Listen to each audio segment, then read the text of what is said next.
بسم اللہ الرحمن الرحیم۔ السلام علیکم ورحمۃ اللہ وبرکاتہ۔ ہم بستری سے پہلے ڈسچارج ہو جانا، مزی اور منی کے مسائل، غسل جنابت کے مسائل۔ ایک کوشچن ہے جی کہ ایک عورت کا سوال ہے کہ جب میرا خاوند مجھ سے بوس و کنار کرتے ہوئے مجھ سے مباشرت کرتا ہے تو کسی قدر جلدی سے میری منی خارج ہونے لگتی ہے، اور میں ہر روز یا ایک دن میں کئی مرتبہ غسل کرنے میں تکلیف محسوس کرتی ہوں۔ اس کا کوئی سالیوشن درکار ہے تو وہ بتا دیجیے۔ آنسر اس کا یہ کہ اگر یہ منی ٹپک پر جھٹکے سے نکلتی ہے، یعنی جنابت کے ساتھ، تو اس مذکورہ عورت کے لیے غسل کرنا واجب ہے۔ اور یہ مشہور ہے کہ بلا شبہ عورت کا پانی یا عورت کی منی، جیسا کہ بعض اہل علم اس کو یہ نام دیتے ہیں، وہی شہوت ہے جو شہوت کے وقت ٹپک کر جھٹکے سے نکلتی ہے، جس کے بعد جسم سست پڑ جاتا ہے اور عورت کی بھی منی ہوتی ہے جیسا کہ مرد کی ہوتی ہے۔ بخاری اور مسلم میں ام سلمہ رضی اللہ عنہا کے واسطے سے یہ حدیث موجود ہے۔ بلا شبہ سلیم رضی اللہ عنہا نے کہا، یا رسول اللہ صلی اللہ علیہ وآلہ وسلم، یقیناً اللہ تعالیٰ حق بیان کرنے سے نہیں شرماتے، تو ہمیں پوچھنے سے نہیں شرمانا چاہیے، تو کیا عورت پر احتلام ہونے کی صورت میں غسل کرنا واجب ہے؟ آپ صلی اللہ علیہ وآلہ وسلم نے فرمایا کہ ہاں، جب وہ کپڑے وغیرہ پر منی دیکھے۔ ام سلمہ رضی اللہ عنہا نے پوچھا، یا رسول اللہ صلی اللہ علیہ وآلہ وسلم، کیا عورت کو بھی احتلام ہوتا ہے؟ آپ صلی اللہ علیہ وآلہ وسلم نے فرمایا، تیرے ہاتھ خاک آلود ہوں، اگر اس کی منی ہی خارج نہ ہو تو اس کا بچہ اس کے ساتھ مشابہ کیسے ہو سکتا ہے؟ ثابت یہ ہوا کہ عورت کا بھی پانی ہے جو وہ مرد کی طرح ٹپکاتی ہے۔ اگر یہ نکلنے والا پانی اچھل کر نکلتا ہے تو یہ عورت جنبی ہوگی اور اس پر غسل کرنا واجب ہوگا، اور اگر وہ منی اچھل کر نہیں نکلتی تو وہ مزی ہے، تو اس عورت کو مزی نکلنے پر وضو کرنا لازم ہے، جیسے کہ ترمذی میں سہل بن حنیف رضی اللہ عنہ کی حدیث ہے۔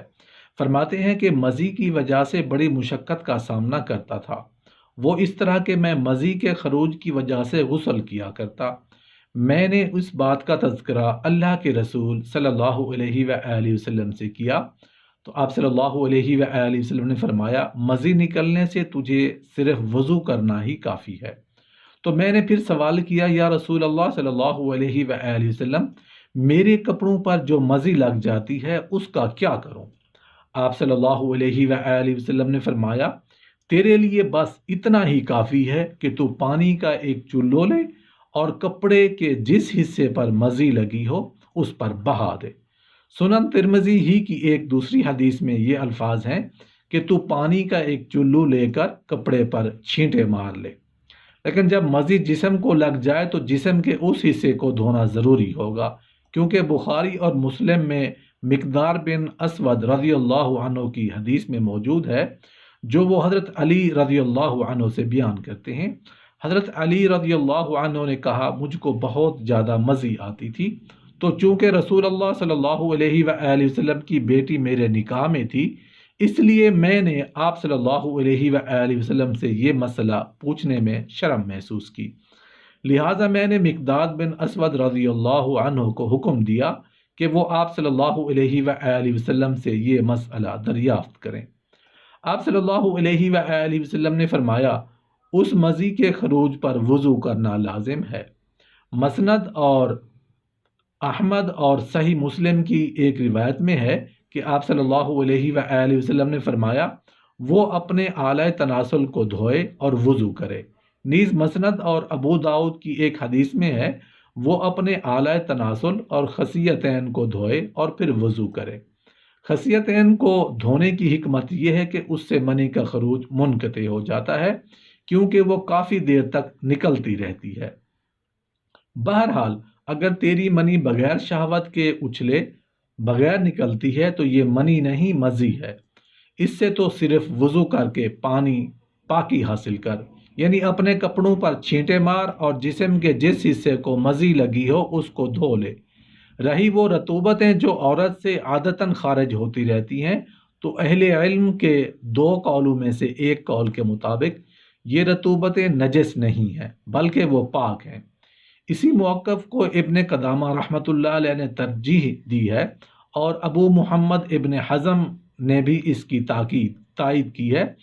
یہ بات تو معلوم اور مشہور ہے کہ تمام عورتوں کی اس طرح کی رطوبتیں خارج ہوتی رہتی ہیں۔ پس یہ مسئلہ عموم بلوی کی قبیل سے ہوا ہے، یعنی جس میں عام عورتیں ملوث ہیں، تو ثابت یہ ہوا کہ اگر یہ رطوبتیں نجس ہوتی تو نبی کریم صلی اللہ علیہ وآلہ وسلم ان کو ضرور بیان فرماتے۔ اگر یہ اعتراض کیا جائے کہ یہ رطوبتیں پیشاب اور پخانہ کے راستوں میں سے ایک راستے سے نکلنے والی ہیں، لہٰذا یہ نجس ہے، تو اس کا جواب یہ ہے کہ یہ رطوبتیں سبیلی جین کی بجائے ایک تیسرے راستے سے نکلتی ہیں، وہ جماع کا راستہ ہے، جیسا کہ پیچھے بیان ہو چکا ہے۔ نیز اس بنیاد پر مناسب یہ ہے کہ یہ رطوبتیں ناقص وضو نہ ہوں، کیونکہ جن کاموں کے کرنے سے وضو ٹوٹتا ہے وہ اس آیت میں بیان ہوئے ہیں۔ اے لوگو جو ایمان لائے ہو، جب تم نماز کے لیے اٹھو اپنے منہ اور اپنے ہاتھ کوہنیوں تک دھو لو، اور اپنے سر کا مسح کرو، اور اپنے پاؤں ٹخنوں تک دھو لو، اور اگر جنوبی ہو تو غسل کر لو، اور اگر تم بیمار ہو یا کسی سفر پر ہو، یا تم میں سے کوئی قضائے حاجت سے آیا ہو، جو یہ کام کرے گا وہ باوضو ہوگا۔ سو جو شخص کسی چیز کے ساتھ اس باوضو آدمی کے وضو کے ٹوٹنے کا دعویٰ کرے گا، اسے اس دعویٰ کی دلیل پیش کرنا ہوگی جس میں اس بات کی صراحت ہو کہ مذکورہ چیز ناقص وضو ہے۔